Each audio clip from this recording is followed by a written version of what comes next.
దేశంలో పండించే వాణిజ్య పంటల్లో ఆముదం పంట ప్రధానమైంది. ఆముదం నూనెను వైమానిక రంగంలో, జెట్, రాకెట్ పరిశ్రమల్లో లూబ్రికెంట్ గాను, పాలిష్లు, ఆయింట్మెంట్లు మరియు మందుల తయారీలోనూ, డీజిల్ పంపు సెట్లలో డీజిల్కు ప్రత్యామ్నాయ ఇంధనంగా ఉపయోగిస్తారు. సబ్బులు, డిటర్జెంట్స్ వంటి వాటిల్లో కూడా వాడతారు. అందుకే దేశంలో ఆముదం పంటను విస్తారంగా పండిస్తారు. తెలంగాణలోని కొన్ని జిల్లాల్లో కూడా ఈ మధ్య కాలంలో శాస్త్రవేత్తలు ఆముదంలో కొన్ని కొత్త రకాలు ప్రవేశపెట్టారు. రైతులను ఆదాయ మార్గం వైపు అడుగులు వేయిస్తున్నారు.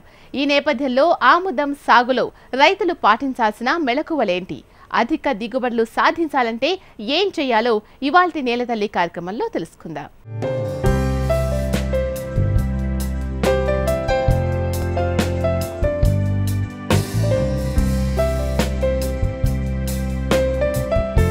తెలంగాణ రాష్ట్రంలో వర్షాధారంగా పనిచేసే నూనె గింజల పంటల్లో ఆముదం విలువైన వాణిజ్య పంట. ఈ పంట రాష్ట్రంలో సుమారు 1,20,000 హెక్టార్ల విస్తీర్ణంలో సాగవుతుంది. 56,000 టన్నుల ఉత్పత్తితో హెక్టారుకు 709 కిలోల దిగుబడి నమోదవుతుంది. ప్రస్తుతం వివిధ పంటల్లో ఎదురవుతున్న అడవి పందులు, పక్షుల బెడదనే కాకుండా విత్తన నిల్వల సమస్యలు ఆముదం పంటలో లేకపోవటం విశేషం.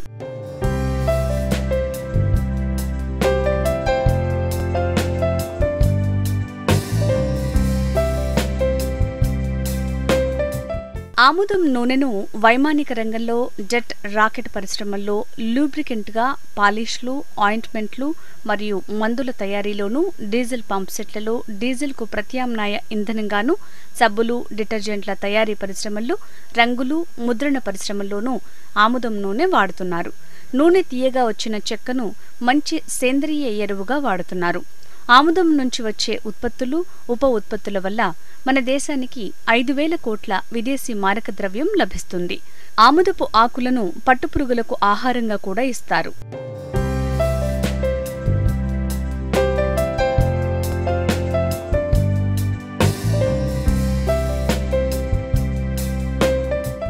ఆముదాన్ని అన్ని రకాల నేలల్లో సాగు చేయొచ్చు.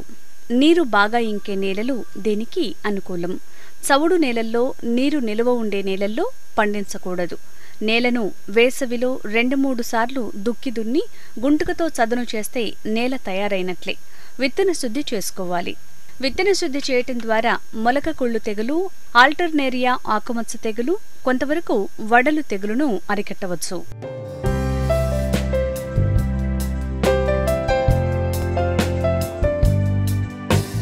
ఖరీఫ్లో జూన్ 15 నుంచి జూలై 31 వరకు తొలకరి వర్షాలకు విత్తాలి. రబీ ఆముదం సాగుకు అనుకూలం. నీటిపారుదల సౌకర్యం ఉన్న చోట అక్టోబర్ నుంచి నవంబర్ నెలాఖరు వరకు విత్తుకుని అధిక నికర లాభం సాధించవచ్చు. వరి మాగాణుల్లోనూ వరికి ప్రత్యామ్నాయంగానూ ఈ పంట సాగు చేసుకోవచ్చు.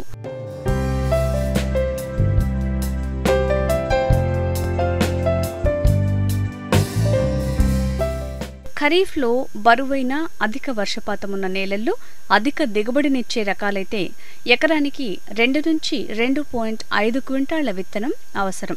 సంకర రకాలైతే ఎకరానికి 2 క్వింటాళ్ల విత్తనం అవసరం. అదే తేలిక, తక్కువ వర్షపాతమున్న నేలల్లో అధిక దిగుబడినిచ్చే రకాలైతే ఎకరానికి 4 క్వింటాళ్ల విత్తనం. అదే సంకర రకాలైతే ఎకరానికి 2 నుంచి 2.5 క్వింటాళ్ల విత్తనం పెట్టుకోవాలి.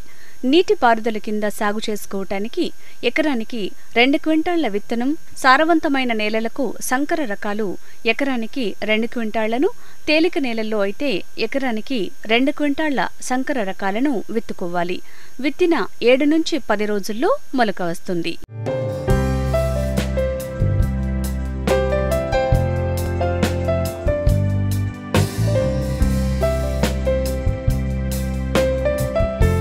ఆముదంలో తక్కువ ఖర్చుతో అధిక దిగుబడిని సాధించాలంటే నాణ్యమైన విత్తనాలను గుర్తింపు పొందిన సంస్థ పరిశోధన స్థానం నుంచి ఎన్నుకొని విత్తుకోవాలి. విత్తన శుద్ధి తప్పనిసరిగా చేసుకోవాలి. ఎరువులను తగు మోతాదులో తేమ ఉన్నప్పుడు సరైన దశలో వేయాలి. కీలక దశలలో గెలలు ఏర్పడు దశ, గింజ ఊరే దశలో వీలైతే నీరు పెట్టాలి. సమగ్ర సస్యరక్షణ పద్ధతులను పాటించాలి.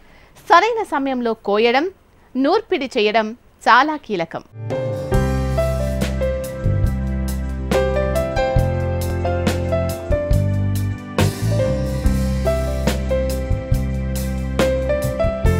ఖరీఫ్లో ఆముదాన్ని వర్షాధారంగా పండిస్తారు. అయితే బెట్ట పరిస్థితుల్లో నీటి వసతి ఉన్న ప్రాంతాల్లో 1 నుంచి 2 తడులను స్ప్రింక్లర్ ద్వారా ఇస్తే 15 నుంచి 20% దిగుబడి పెరుగుతుంది.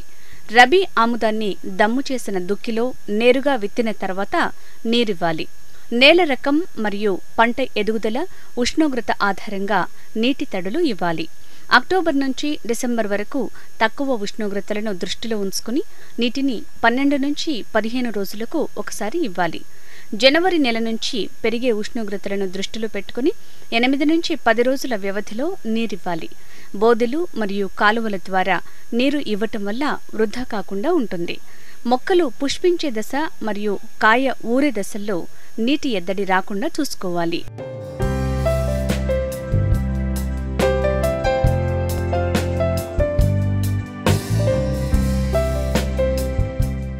ఖరీఫ్లో పండించినప్పుడు ఎకరాకు 4 నుంచి 6 క్వింటాళ్ల దిగుబడి వస్తుంది.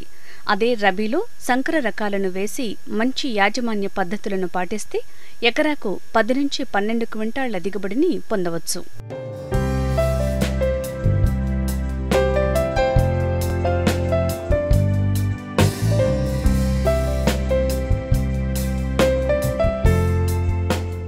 వేసవిలో భూమిని లోతుగా దున్నుకోవాలి.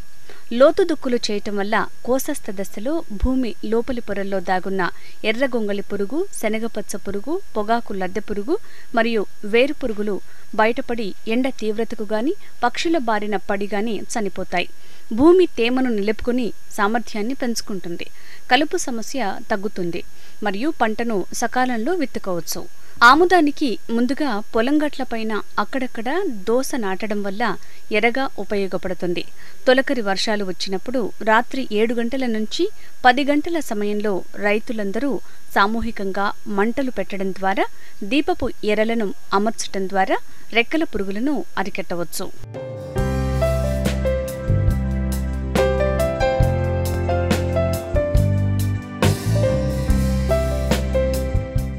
ఆముదపు పంట అంతా ఒకేసారి కోతకు రాదు.